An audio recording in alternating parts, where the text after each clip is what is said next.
Aloísio Nunes Ferreira Filho tem 68 anos. Filiado ao PSDB, é senador pelo estado de São Paulo. Aloísio Nunes formou-se em Direito na USP em 1968. Filiado então ao Partido Comunista Brasileiro, foi opositor da ditadura militar.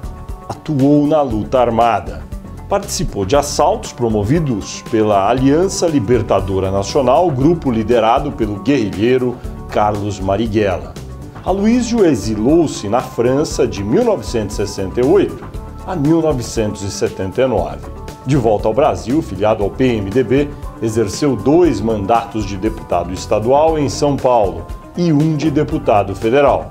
Ainda pelo PMDB, foi vice-governador de São Paulo na gestão de Luiz Antônio Fleury Filho. Depois, no PSDB, elegeu-se novamente deputado federal.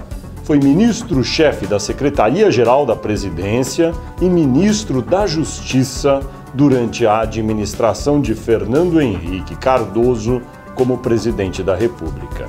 Em 2010, Aloísio elegeu-se senador pelo estado de São Paulo com 11 milhões de votos, a mais alta votação obtida por um candidato ao Senado na história do país.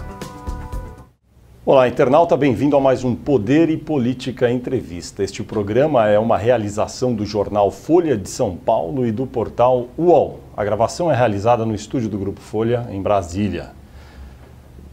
O entrevistado desta edição do Poder e Política é o senador Aloísio Nunes Ferreira Filho, do PSDB de São Paulo. Senador, muito obrigado por sua presença aqui no estúdio do Grupo Folha. Eu começo perguntando: o senhor representa São Paulo. São Paulo tem um vice-governador, que é Guilherme Afife Domingos, e agora é também ministro do governo federal. É correta essa situação? É uma situação esquisita.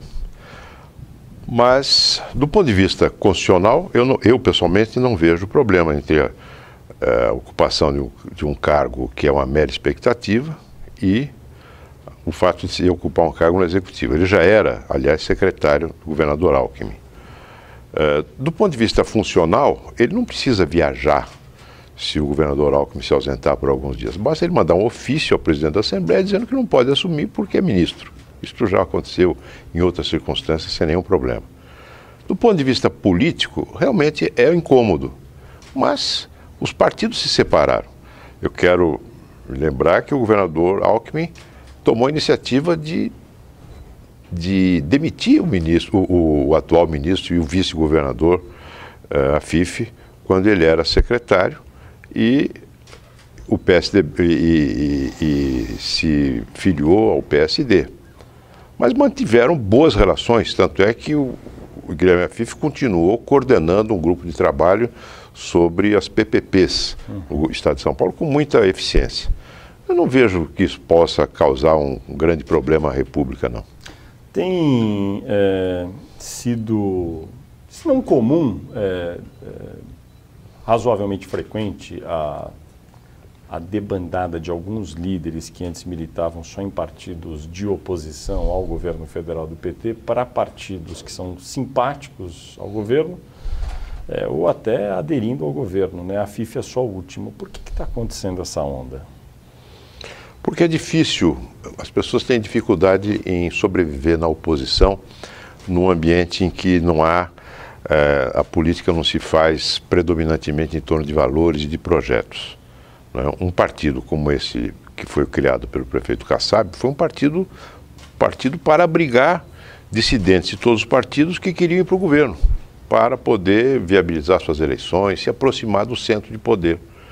Como o PT no governo não faz nenhum tipo de exigência programática para admitir aliados no seu barco, isso acabou ficando uma coisa normal no Brasil. Mas isso daí não vem sendo assim desde sempre com quase todos os governos que têm esse poder de imantar e trazer os políticos, sejam eles de qual matriz ideológica sejam? É verdade, eu me lembro que havia, a crônica política registra a chamada UDN Chapa Branca, que se aproximou do presidente Kubitschek. Mas agora isso virou regra. Isso agora se generalizou de uma maneira absurda. Não é? No governo Fernando Henrique, nós tínhamos um eixo de governo programático que se constituiu já na campanha eleitoral, no primeiro mandato do presidente Fernando Henrique, o governo que se instalou com uma proposta de profundas mudanças constitucionais, de adotar medidas que complementavam o Plano Real lançado pelo presidente Itamar Franco. E em torno dessas propostas se constituiu uma maioria, né? Essa maioria se manteve, até que houve um problema no relacionamento entre o PSDB e o PFL. Mas o governo Fernando Henrique manteve um bloco de apoio, né, coerente com o seu programa. Agora, no caso do PT, não. O PT vale tudo. Vale tudo. O PT juntou malufistas, pessoal que veio de pessoal que veio de vários fragmentos da antiga Arena, as diferentes facções do PT que estão lá reunidas, o partido do Kassab, o PDT, o PTB, os partidos que são apoiados pelas igrejas evangélicas, tudo. Mas nesse caso, exceto o PT e um ou outro mais de esquerda, talvez uma facção do PDT, todos os outros estavam no governo Fernando Henrique, né? Malufistas, todos estavam lá. Não, o centro, o grosso, o núcleo do poder do presidente Fernando Henrique se constituiu com base numa proposta política clara, uma proposta de reformas. E o presidente Fernando Henrique levou o seu governo, consequentemente, com apoio dos partidos que dominavam esse núcleo, que constituíam esse núcleo. Em segundo lugar, os cargos-chave do governo jamais foram negociados como foram negociados no governo do PT. As empresas estatais, os bancos oficiais, né, os ministérios estratégicos, foram todos eles entregues a pessoas da confiança do presidente e comprometidos com o seu projeto. Eu me pergunto hoje, qual é o projeto do PT, além de se manter no governo? Nenhum.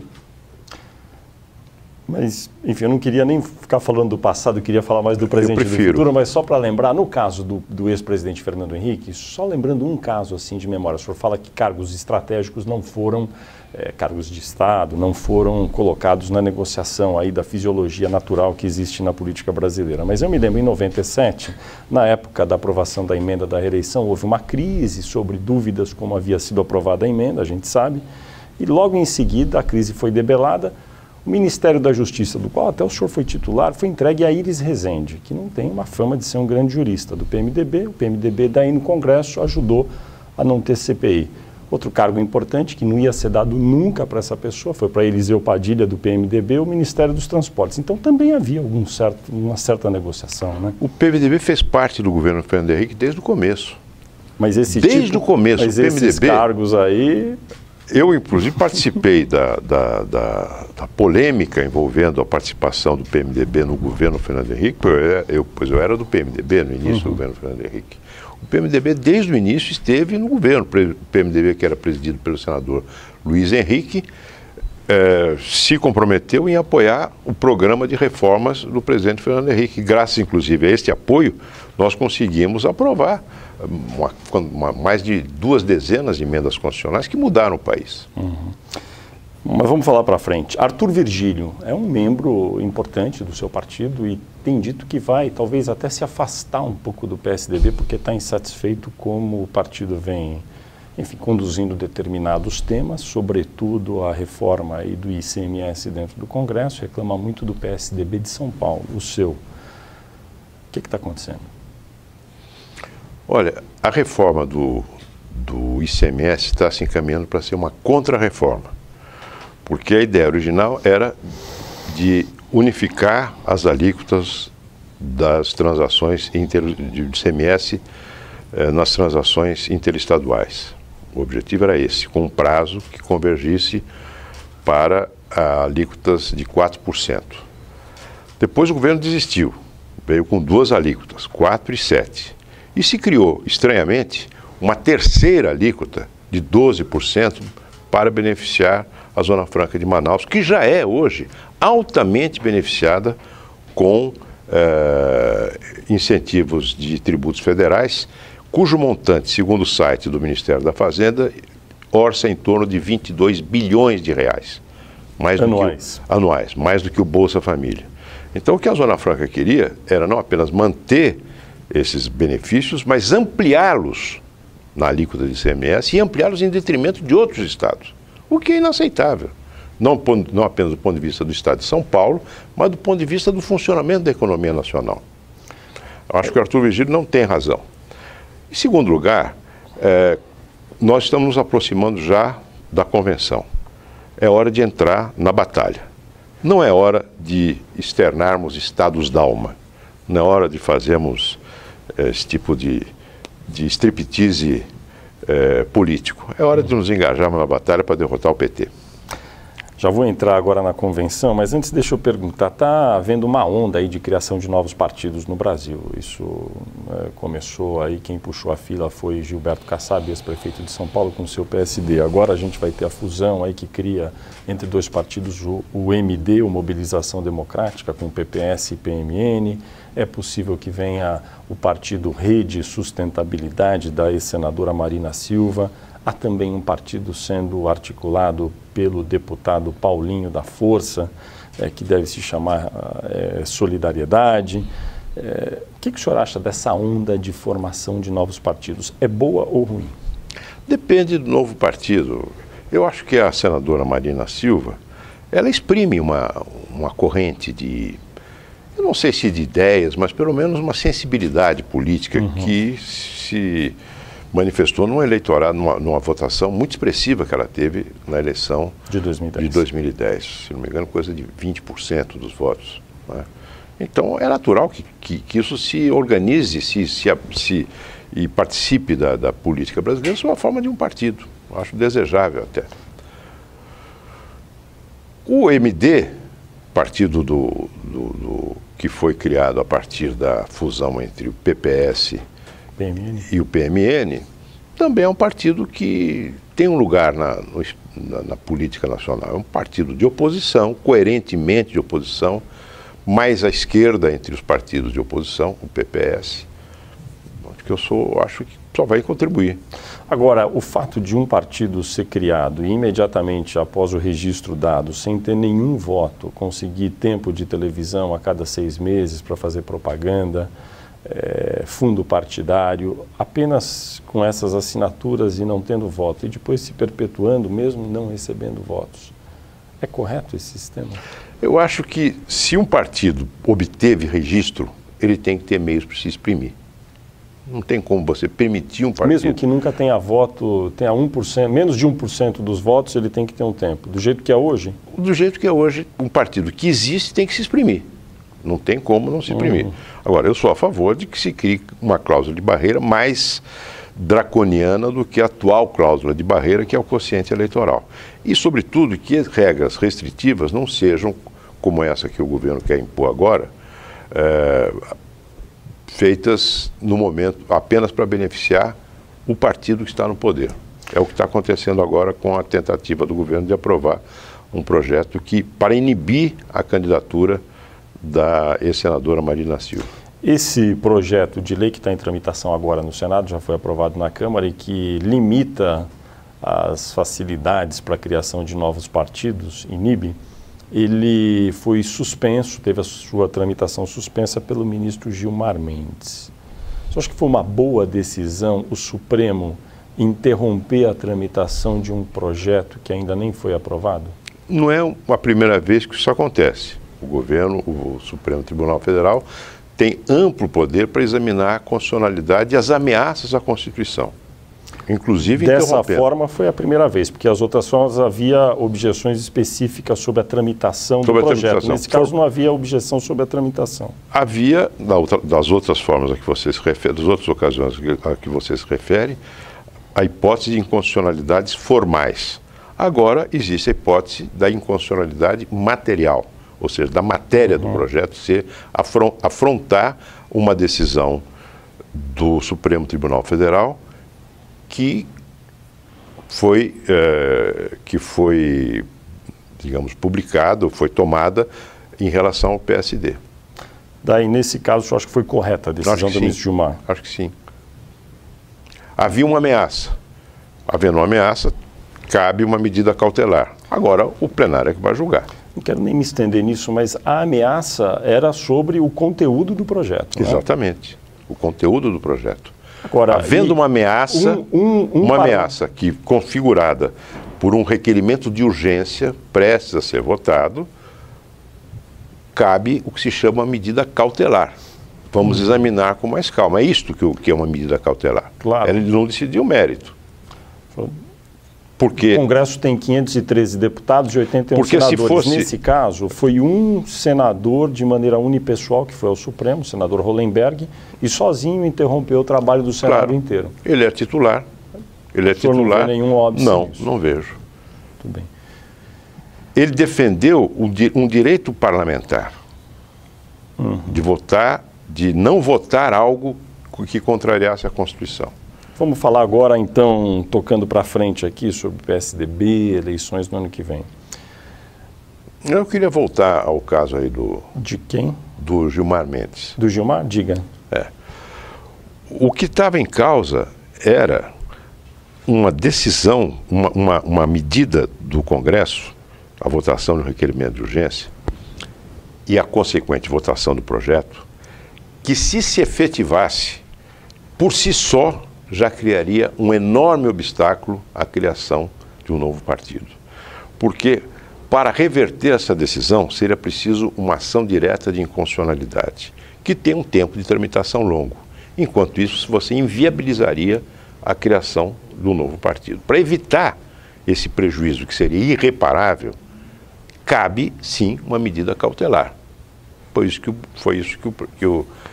Foi nesse sentido a decisão do Gilmar Mendes. 2014, tudo indica que o PSDB vai buscar o apoio aí do DEM, não é, como que é seu parceiro preferencial nessa disputa do ano que vem para a presidência da República. Porém, o DEM vai se entrar nessa aliança já desidratado, tem menos deputados para efeito de tempo de televisão, é um partido menor, assim como o próprio PSDB. Juntos, eles terão o equivalente ao que seria cerca de metade do que tiveram em 2010 de tempo de TV, porque tiveram suas bancadas canibalizadas aí pela criação dos novos partidos. O MD, que é o partido que nasce do PPS com o PMN, está dando indicações que pode nem apoiar o candidato do PSDB no ano que vem. Quem que o senhor imagina que vai estar junto no projeto tucano para reconquistar a presidência da República no ano que vem? Bem, PSDB, claro. Claro. Daí, quem mais? O nosso aliado natural é quem está na oposição conosco, que é o Democratas. Outro partido que soma conosco na oposição é o MD. Nós gostaríamos que viesse conosco, embora não sei ainda qual será a decisão que eles vão tomar. Não é?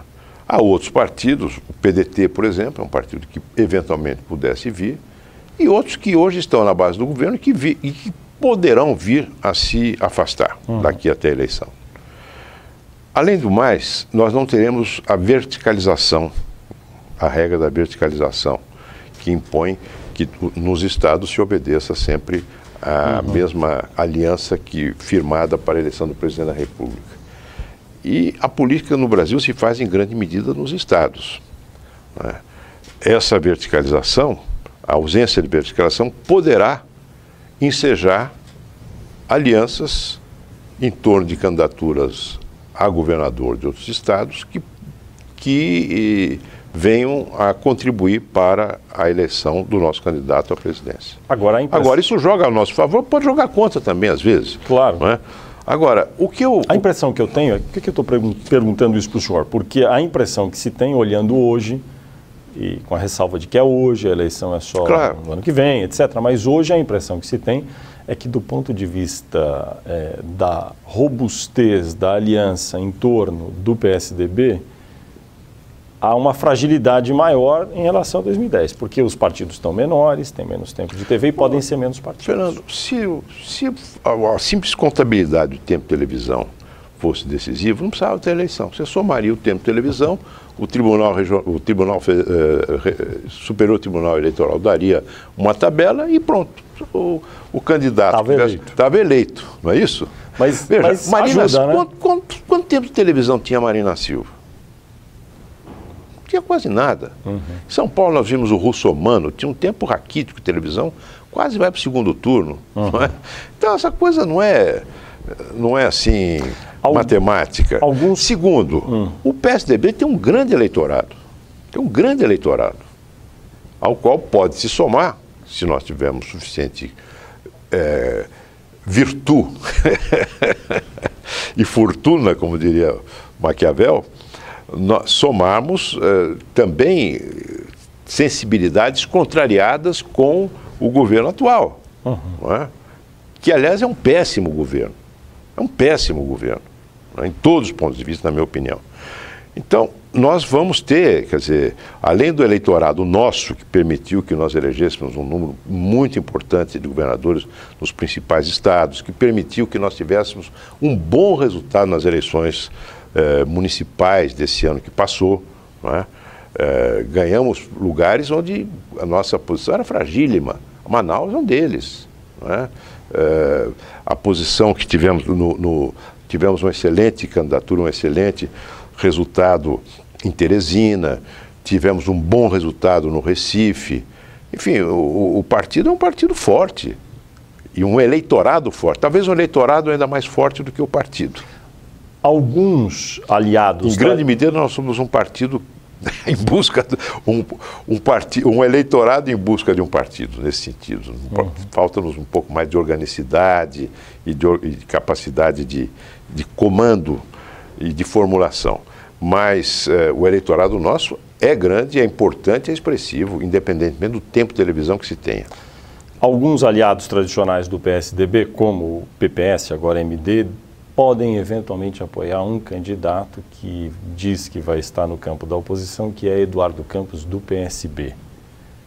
Estrategicamente falando, seria desejável até que houvesse algum reforço para Eduardo Campos vir de fato a ser candidato, ou não faz diferença? Eu acho desejável que o Eduardo Campos seja candidato. Quanto mais amplo for o cardápio oferecido ao eleitor na hora de decidir, melhor para a democracia. Aliás, quais candidatos o senhor acha que estarão disputando com alguma relevância a presidência da República do ano que vem? O candidato do PSB, Eduardo Campos, a candidata Marina Silva,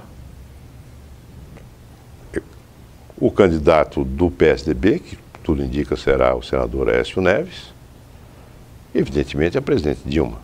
Agora, quantos virão? Fala-se do Fernando Gabeira pelo PV, não sei. Seria também um candidato importante, interessante. O senhor falou na candidatura, a atual pré-candidatura do senador Aécio Neves de Minas Gerais, do PSDB, a presidente da República. Em que grau o senhor colocaria essa pré-candidatura hoje? Ela já é irreversível? É ele mesmo o nome do PSDB? Eu acho que tudo converge para a candidatura do Aécio Neves. Agora, evidentemente, não é candidato ainda, ele precisa formular o seu projeto, constituir sua equipe, não é? Mobilizar o partido, organizar o partido, que em algumas sessões que hoje estão muito debilitadas, para então se tornar um candidato. Ele mesmo não quer adiantar esse relógio. Que tipo de engenharia na montagem da chapa deve ser feita? Deve ser repetido o que algumas vezes se tentou com êxito com Fernando Henrique e na época PFL, agora Democratas? Ou não necessariamente? Pode ser uma chapa apenas do PSDB? Eu acho sempre melhor ter uma chapa de composição. Atrair um outro partido para compartilhar a campanha, os encargos. Nesse caso, e somar. O preferencial é o Democratas. Claro. Claro, não vou dar de barato que o Democrata vai apoiar o PSDB, porque o Democrata poderá ter também um candidato à presidência da República, não é? Mas eu desejaria muito, e seria natural, que esses dois partidos que hoje convivem na oposição possam caminhar juntos nas eleições. O que foi possível ouvir aqui dos seus colegas de partido, aqui em Brasília, enfim, dentro do PSDB, é que talvez também fosse desejável fazer uma chapa só do PSDB, e visto que Aécio Neves é de Minas Gerais e a seção paulista do PSDB é sempre muito forte, que fosse um nome do PSDB de São Paulo. E o seu nome sempre é citado para essa vaga de candidato a vice-presidente da República. Qual a sua opinião a respeito? Eu acho desejável que se tenha uma composição já com outro partido. E eu digo, o senhor não gostaria de ser candidato a vice-presidente? Sinceramente, não. Por quê? Porque eu sou senador. Fui eleito com uma grande votação no meu estado. Tenho vocação para o trabalho parlamentar.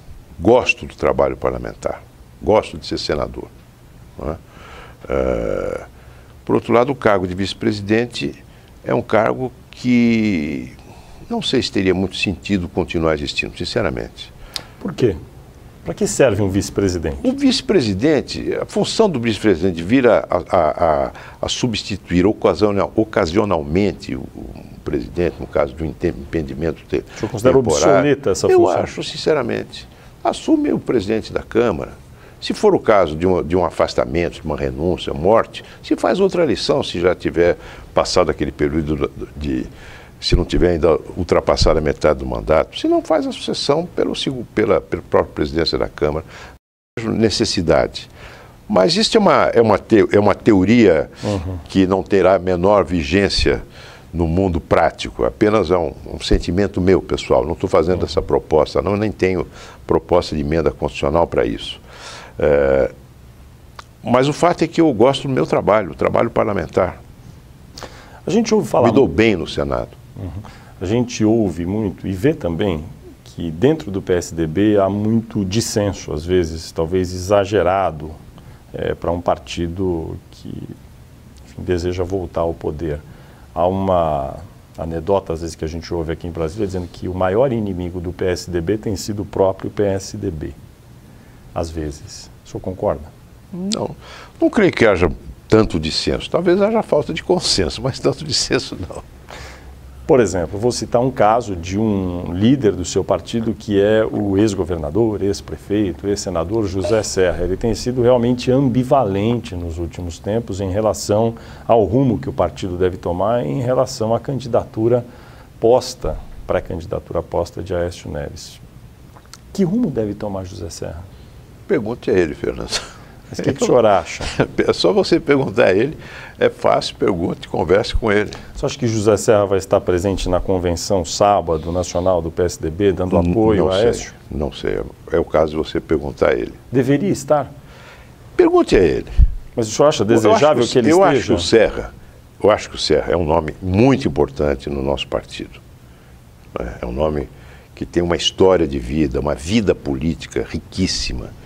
É um dos poucos políticos que vem ainda da época anterior ao golpe de 64, atravessou a resistência e contribuiu para a edificação do Brasil democrático, nos vários cargos que ele ocupou. Então, é um nome importantíssimo que eu gostaria muito que estivesse engajado no PSDB.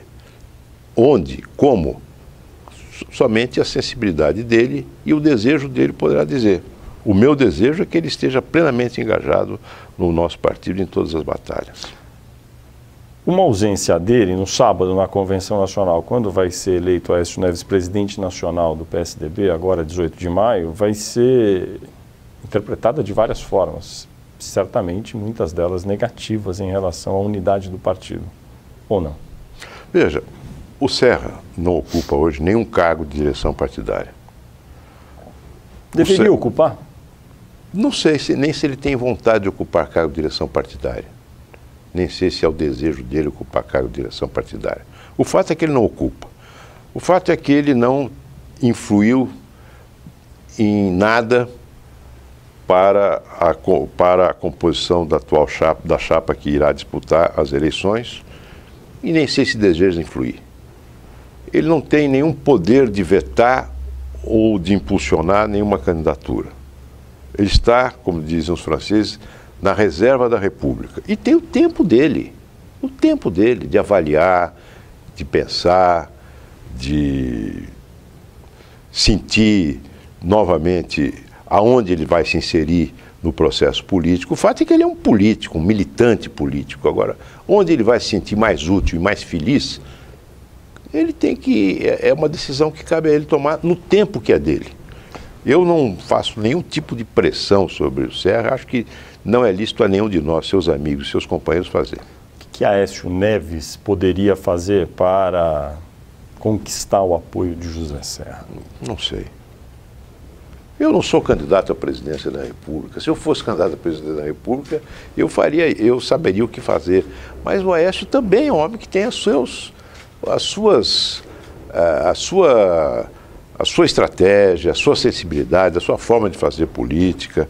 É só perguntando a ele, Fernando. Eu não sou porta-voz de ninguém, a não ser de mim mesmo. E da minha bancada, quando sou autorizado por ela.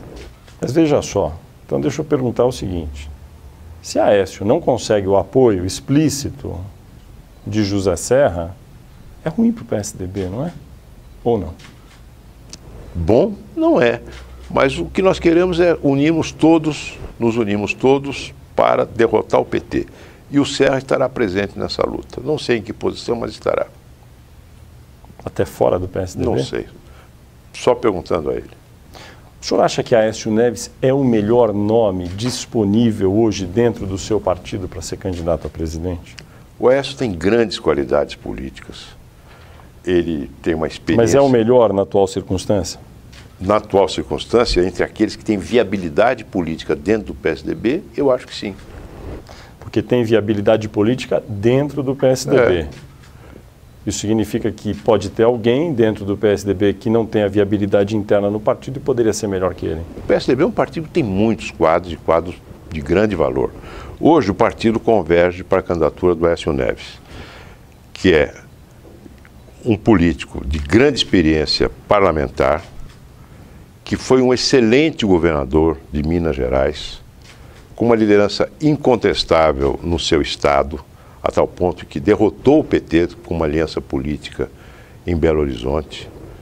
É excelente de campanha, não é? E tem disposição para isso. E pode ser um grande presidente da República se for eleito. Ele está com vontade de ser candidato? Eu não tenho dúvida nenhuma. Na eventualidade de ele disser, olha, eu não estou com vontade, não quero mais ser candidato, o PSDB tem outros nomes à disposição. Até eu, por exemplo. Quem que o senhor acha, se ele não tivesse disposto, que poderia ser? Não sei. Não sei, mas há outros nomes bons no partido, mas eu não quero aqui fazer esse tipo de especulação no momento. Mas muitos nomes.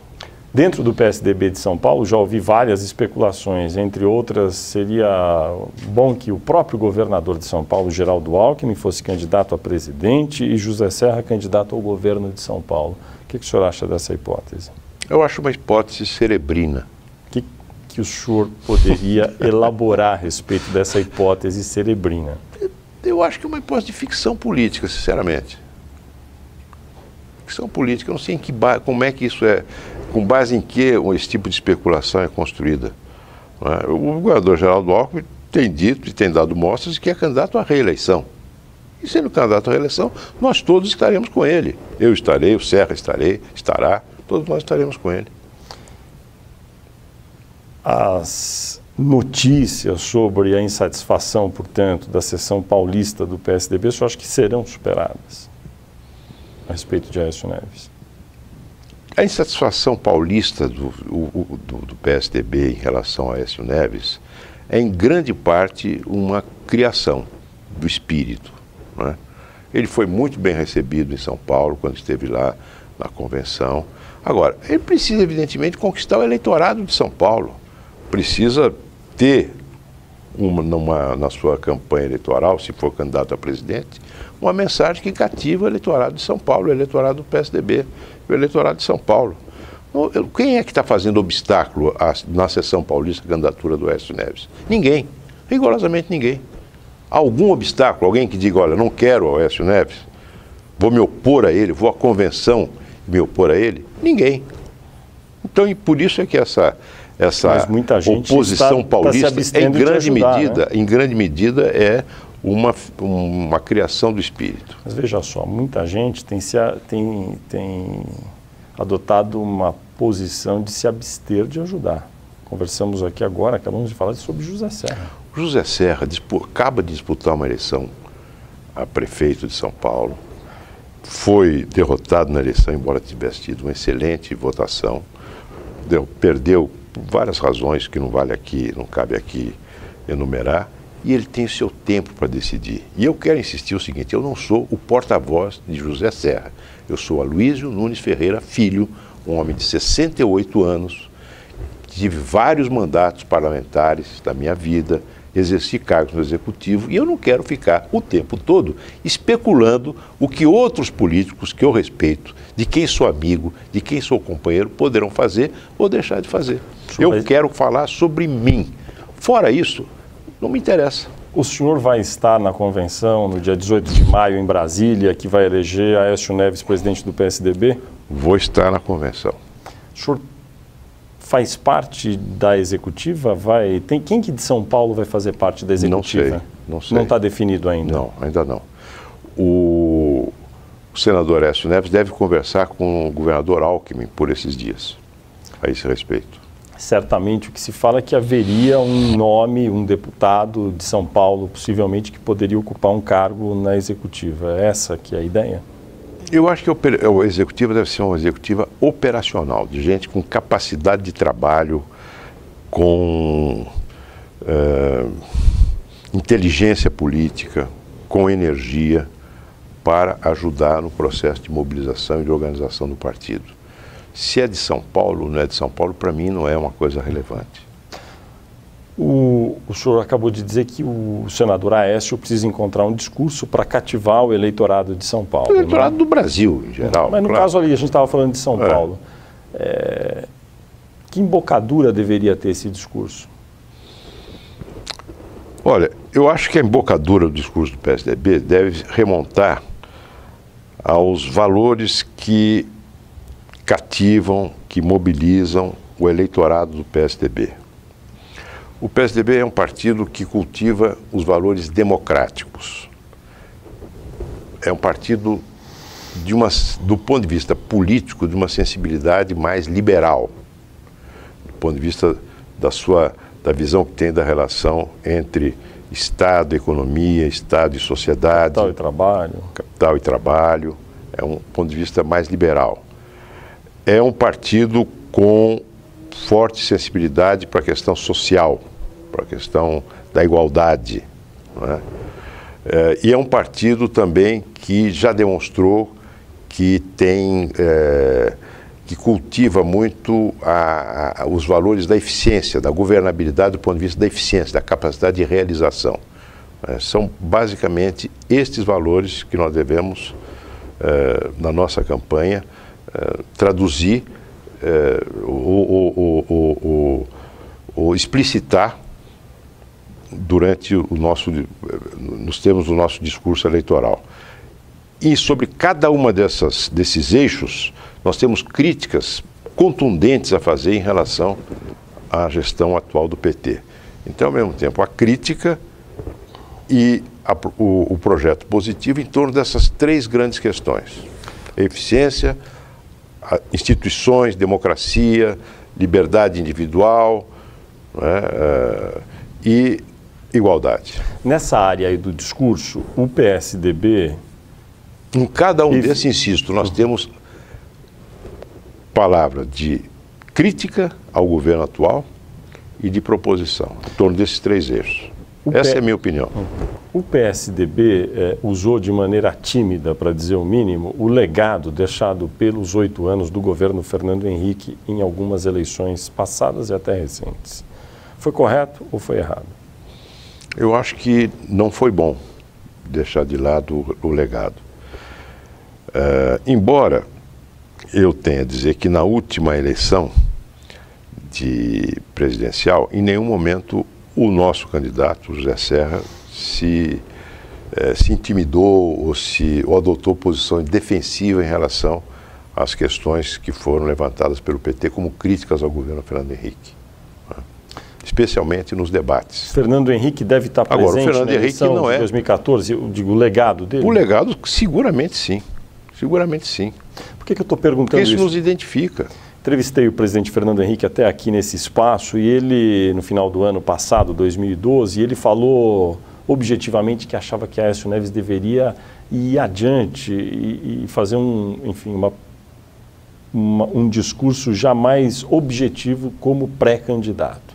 Aí houve uma dúvida dentro do partido, o próprio Aécio tem resistido a isso. É óbvio que ele é o pré-candidato, mas não fala de maneira tão arrojada, talvez, como propôs o ex-presidente Fernando Henrique. O que o senhor acha que deveria ser o ajuste entre essas duas propostas? Eu acho, em primeiro lugar, que nós não devemos entrar na linha que o PT, no terreno que o PT procura, para o qual ele procura nos atrair, que é a comparação entre Lula e Fernando Henrique. Não é isto que o eleitor quer saber, não é isto que interessa ao eleitor brasileiro, né? O Fernando Henrique não é candidato, ele já deixou uma herança positiva e benéfica para o Brasil, e o Lula deixou uma herança difícil, complicada para a sua própria sucessora, que foi a Dilma, né? Mas o Lula, o presidente Fernando Henrique não é candidato e o Lula também não é candidato, de modo que não vamos cair nessa provocação, né? Segundo, o tom do discurso do Aécio depende muito do temperamento. Eu sou mais agressivo, ele é mais cauteloso, né? Mas necessariamente na presidência do partido ele terá que desenvolver um discurso de crítica mais dura, que aliás já começou a pronunciar nos últimos meses no Senado e fora do Senado. Deixa eu, sobre o ex-presidente Fernando Henrique, perguntar para o senhor. Ele tem sido muito presente nos debates sobre drogas. Tem feito a proposta objetiva de descriminalizar certos usos de certas drogas. Qual é sua posição a respeito e o senhor acha que o PSDB deveria tomar uma posição sobre isso? Eu fiz um discurso a esse respeito em 2002, quando a atual lei foi votada na Câmara. Um discurso em que eu exprimi a minha posição, que eu tenho a impressão que só foi acompanhado pelo Fernando Gabeira e mais ninguém. Nesse discurso de 2002, eu digo com toda clareza que a criminalização do usuário, ainda que a pena seja branda, não haja pena de prisão, mas de qualquer maneira há uma sanção penal, claro, é uma aberração, porque eu estaria penalizando alguém que é a própria vítima. Uhum. Né? Então essa é a minha posição, eu sou contra a criminalização. O PSDB deveria ter uma posição partidária sobre isso, talvez? Eu acho que partidária não, é deixar essa questão amadurecer mais dentro do partido e na sociedade. Outros itens que em geral aparecem em campanhas e são muito polêmicos, além das drogas. Flexibilização da lei que regula os casos em que se pode fazer aborto, e casamento entre pessoas do mesmo sexo, que o Supremo já tem uma decisão, mas ativistas acham que é necessário ainda fazer mais uma lei. Qual é a sua posição e como isso deve ser abordado numa campanha? Primeiro, não deixar a campanha girar em torno desse tema, porque não é algo que esteja hoje na agenda política brasileira, algo que precisa ser resolvido agora, não é? E, sobretudo, por um presidente da República. São questões que são decididas pelo Congresso. E, aliás, nós temos no Senado hoje, como um fruto de um trabalho de uma comissão de juristas criada pelo presidente Sarney, teremos a oportunidade de decidir a respeito desse tema do aborto. Manter ou não a figura, o tipo penal do aborto no nosso Código Penal. Eu, quando fui candidato ao Senado, Fernando, fui entrevistado nesse mesmo espaço, só que lá em São Paulo. E eu deixei clara também a minha posição. Eu acho que a mulher que faz aborto muito a contragosto. Faz aborto porque é premida a fazê-lo em função de circunstâncias que não cabe ao juiz criminal julgar. não é? Eu me lembro de um episódio da minha vida como defensor público, de um dia em que defendi uma mulher que era acusada de ter feito aborto, num processo criminal. A prova era evidente, não é? Era uma mulher empregada doméstica que tinha levado o aborto até um período que, enfim, antes de ele se tornar irreversível, com medo de perder o emprego se tivesse o filho. A prova era evidente. Né? Concluída a audiência, eu conversei com o juiz e com o promotor. É verdade, ela fez o aborto, é culpada, mas nós vamos condená-la? Vocês vão condená-la? Não a condenaram. Porque não é humano, não é correto, não é justo. Entendeu?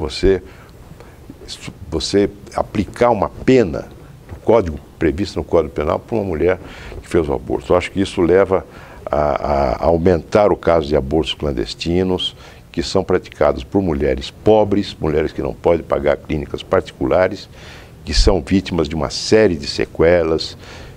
Enfim, acho que deve se tirar do Código Penal essa questão. Quanto ao casamento entre pessoas do mesmo sexo, por que não? Se duas pessoas se amam e querem constituir uma vida em comum, por que não? Até eu usei a expressão nessa entrevista que me referi, que é de uma música popular: toda forma de amor vale a pena. Como líder do PSDB no Senado, o senhor acompanhou a eleição do atual presidente do Senado, Renan Calheiros, do PMDB de Alagoas. Havia uma expectativa de uma votação a favor do candidato então de oposição, o senador Pedro Taques, do PDT do Mato Grosso. Essa expectativa não se confirmou, a votação é secreta, e há uma percepção dentro do Senado que muitos votos que seriam do PSDB acabaram não sendo conferidos a favor de Pedro Taques. O que aconteceu? Aconteceu o que acontece muitas vezes. Pessoas falam uma coisa e fazem outra. Eu fiquei muito contrariado, mas muito, porque essas evidências, evidentemente, têm fundamento. Senão, a votação do Pedro Taques não teria sido muito maior do que teve. Então, muita gente que se comprometeu, não apenas do PSDB, mas de outros partidos, que se comprometeram a votar no Pedro Taques, não votaram. Não cumpriram a palavra. Isso, infelizmente, acontece. Eu acho deplorável, detesto isso, mas aconteceu. No caso do seu partido, o senhor estima em quanto foi mais ou menos a quebra? Não consigo estimar, não. Não tem. Mas houve uma quebra? Houve quebra, sem dúvida houve. Isso não é um sinal da fragilidade do maior partido de oposição, que não consegue manter a palavra num caso tão claro como esse, em que era uma disputa entre governo e oposição?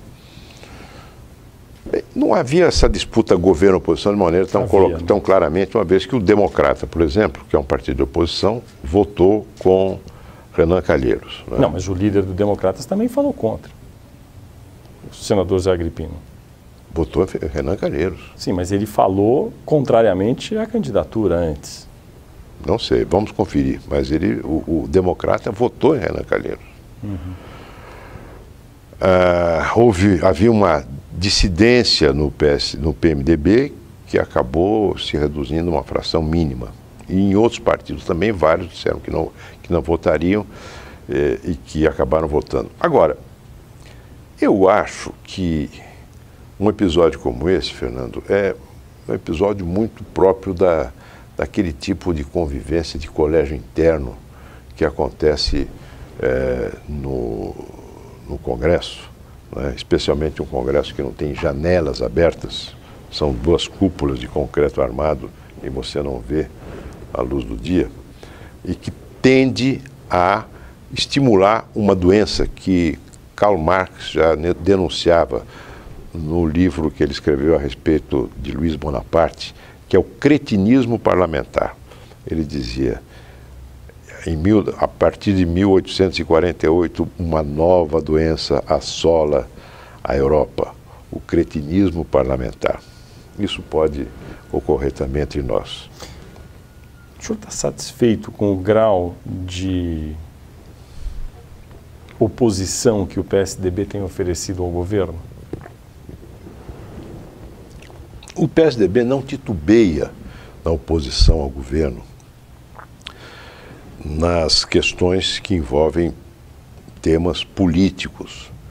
Eventualmente nós podemos fazer entendimento para aprovar uma outra matéria, como agora, semana passada, o prazo para aprovar, para votar uma medida provisória que aumentava o valor da Bolsa Família, se expirava, estava prestes a se expirar, e nós concordamos em votá-la, mesmo rompendo um interstício que deve mediar entre a comunicação do projeto que veio da Câmara e a votação no Senado.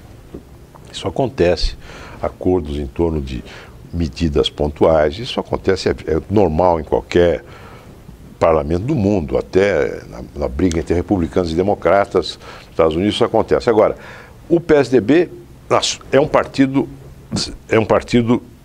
que tem um número de parlamentares reduzido. E dentro das limitações de uma oposição parlamentar, que é quase que uma gota num oceano de uma maioria, em grande parte, fisiológica, nós fazemos tudo que está ao nosso alcance. Em nenhum momento nós transigimos com o governo nas questões políticas fundamentais. Mas veja só esse caso que falamos já aqui agora, sobre o projeto de lei que limita a criação de novas legendas no país. Na Câmara dos Deputados, o relator do projeto, até onde eu entendi, foi do seu partido, não é isso? Não sei. Não sei. E, se eu não me engano, e teve também o outro caso que foi aquela emenda constitucional, a proposta, esse sim foi do seu partido, não é? Aquela proposta de emenda constitucional que limitaria os poderes do Supremo Tribunal Federal, esse acho que é o caso mais... Sim, esse aí. Esse daí era uma pessoa do PSDB. Sim, mas isso não é a posição do PSDB. Mas como é que escapa uma situação? Nós não somos um partido dessas? bolchevique do tempo do Stalin, onde o sujeito pensou diferente, corta a cabeça. Mas aí pensou muito diferente. Muito diferente. Tanto é que essa proposta foi unanimemente rejeitada pelo partido. Aliás, essa proposta que limita os poderes do Supremo é uma expressão do baixo clero da Câmara dos Deputados. Não é uma proposta que conte com o apoio orgânico e decidido de nenhum partido, muito menos do nosso. Não é muito menos do nosso. Agora, eu não posso proibir um relator de uma determinada matéria de expor o pensamento dele. Isso não posso proibir, o partido não pode proibir. Mas o partido jamais aprovará uma medida como essa. Jamais. Mas esse tipo de divergência de um deputado do seu partido não é um pouco além do que deveria se esperar? Porque uma outra divergência ali... Eu não acho desejável, mas é um projeto que não tinha a menor viabilidade. Essa emenda constitucional não tem a menor viabilidade, ela vai morrer ali. Foi aprovada, ela sequer passará pela comissão especial da Câmara. Muito menos para o plenário, irá ao plenário. Então, é algo que não tem nenhuma importância do ponto de vista do embate entre governo e oposição, mesmo porque a maioria dos partidos, inclusive da base governista, é contra. A impressão que se tem é que dentro da base do governo atual, quem faz maior oposição à base do governo é a própria base do governo, porque hoje, inclusive, segunda-feira, 13 de maio, está para ser votada ou não uma medida provisória que se refere aos portos, e o próprio governo, dentro da sua base, não está conseguindo votar. Por que o senhor acha que isso acontece? Primeiro, porque o governo não governa, não faz aquilo que tem que fazer no trabalho da sua relação com o Congresso. Quer dizer, o decisionismo autoritário da Presidente da República acha que tudo pode ser resolvido por medida provisória, o que é uma burrice absoluta. Porque a medida provisória, quando trata de uma questão complexa, ela tem a ameaça da perda de validade em razão do decurso do prazo. O que não aconteceria, por exemplo, se essa mesma medida tivesse sido encaminhada ao Congresso por um projeto de lei, ainda que com urgência constitucional, que obrigaria a sua votação em 45 dias na Câmara e no Senado, e depois no Senado, sob pena de trancamento de pauta. Quer dizer, segundo o governo, ao impor uma medida provisória dessa natureza, não teve um diálogo franco e aberto com os interesses envolvidos nessa medida provisória. nas medidas que ele propôs, né, no conteúdo da medida provisória. Falta de diálogo, né? Terceiro, se você pegar um aspecto dessa medida provisória, um aspecto importantíssimo, que é o da possibilidade dos terminais de uso privativo movimentarem cargas de terceiros. Essa medida foi proposta em 2009 no Senado Federal pela senadora Cátia Abreu. O projeto de lei da senadora Cátia Abreu previa exatamente isso. Esse projeto foi votado na Comissão de Assuntos Econômicos do Senado, teve um parecer furibundo do senador governista contrário, Jorge Viana. Por que o governo não aprovou aquele projeto, não apoiou aquele projeto? Já teria resolvido metade dos problemas, ou 2/3 dos problemas, né? E aí, o governo parece que eu não diria que é um macaco em loja de louças. Para esse governo tem uma loja de louças portátil. Ele leva, põe assim e quebra, entendeu? Foi assim na MP, no Código Florestal, né? Foi assim na Batalha dos Royalties. O governo deixa chegar no extremo as coisas sem se envolver, sem trabalhar enquanto governo na sua relação com o Congresso. E depois tem que se limitar a recolher os cacos. Apesar de tudo isso, a popularidade da presidente Dilma Rousseff, segundo todas as pesquisas, é muito alta. Ela é mais alta do que todos os seus antecessores civis pós-ditadura militar nessa época do mandato. Ela supera inclusive o antecessor Lula. Há uma sensação de bem-estar ainda para a população, dizem as pesquisas, por conta do nível de emprego alto.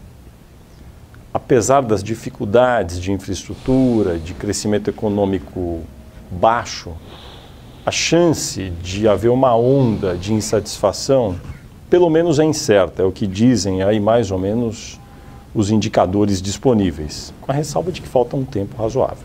Essa ressalva é crucial. O senhor acha que a se manter esse cenário no ano que vem, esse que nós temos hoje, ele não é impossível, ele pode mudar, mas ele não é impossível de ser mantido. Até porque ele não é nem muito sofisticado, é um crescimento muito baixo. Isso torna inviável a vitória da oposição? Não, torna a tarefa mais difícil. Mas eu não sou adepto do materialismo vulgar, que acha que apenas a economia decide todo o comportamento da política de um país do tamanho do nosso, do eleitorado desse tamanho, heterogêneo, cheio de demandas não satisfeitas em outros aspectos da vida que não apenas o aspecto do emprego, como a segurança pública, a saúde, não é? O tema da eficiência governamental que se reflete na tragédia da infraestrutura. Que impressão que eu tenho... Até o próprio estilo da presidente, de repente cansa. De repente cansa, as pessoas pegam abuso de um determinado jeito de se comportar. Por que eu perguntei? Porque se o senhor pegar as 3 eleições vencidas pelo PT, né, 2002, 2006 e 2010, a de 2014, a julgar pelo cenário de hoje, é que seria menos complexa, porque 2002 era novidade, havia dúvidas sobre Lula. Em 2006 havia a sombra do mensalão. Em 2010 era uma pessoa que nunca tinha disputado uma eleição na vida e que concorreu, acabou ganhando a presidente Dilma. Em 2014 já é uma pessoa que está no cargo, que é muito bem avaliada, pelo menos está levando isso para lá. É a situação mais tranquila para o PT e talvez a mais difícil para o PSDB? Nessas 3 eleições, você teve muita água correndo para o moinho do PT, nas 3 eleições a que você se refere. Sim, mas depois... A primeira, um certo cansaço com o governo Fernando Henrique, a própria crise que se abateu sobre o país como resultado de uma expectativa de que Lula no governo poderia aplicar o programa que ele tinha na oposição. Mas o inverso também valia, não é? Tudo isso... Agora, nas 3 eleições... O PT teve que ir para o segundo turno e teve que brigar, teve que suar a camisa, entendeu? Então foram difíceis para o PT. Foram difíceis e essa também será uma eleição muito difícil, Muito difícil. Que é uma crença no PT que essa pode ser, a depender das alianças que fizerem, da amplitude dessas alianças e da transposição do cenário econômico para 2014, a mais fácil eles ganham no primeiro turno pela primeira vez. Tomara que eles acreditem muito nisso mesmo. Porque o senhor acha que esse cenário não existe? Eu acho que a eleição vai ser difícil e disputada. Pelas razões que eu digo, não só porque pode haver uma erosão dessa situação econômica que é frágil, o crescimento é baixo, né? A situação fiscal é difícil, a inflação está voltando, a inflação que atinge sobretudo as classes de poder aquisitivo mais baixo é mais cruel, né? E existem uma infinidade de demandas não satisfeitas. Uma infinidade de demandas não satisfeitas por um governo que irá completar 3 mandatos consecutivos. Essa lógica existe também em São Paulo para o PSDB, em certa medida? Existe também. É uma dificuldade que a gente tem que enfrentar. Acho que vai ser difícil a reeleição do governador Geraldo Alckmin? Não é um passeio, longe de ser um passeio. Uma eleição dura, uma eleição que vai ser muito disputada, não é? Agora, no caso do governador Geraldo Alckmin, que é um governo exitoso, e o governador Geraldo Alckmin tem altos índices de popularidade também. Então, passeio não é. Agora, na eleição do Alckmin para governador, por pouco o Mercadante, que não é exatamente o rei da popularidade, quase vai ele por pouco não foi para o segundo turno. Então, é uma eleição difícil. Vestir, calçar salto alto não é bom para ninguém. Muito bem. Senador Aloysio Nunes Ferreira, muito obrigado por sua entrevista à Folha de São Paulo e ao BOL. Obrigado. Amém.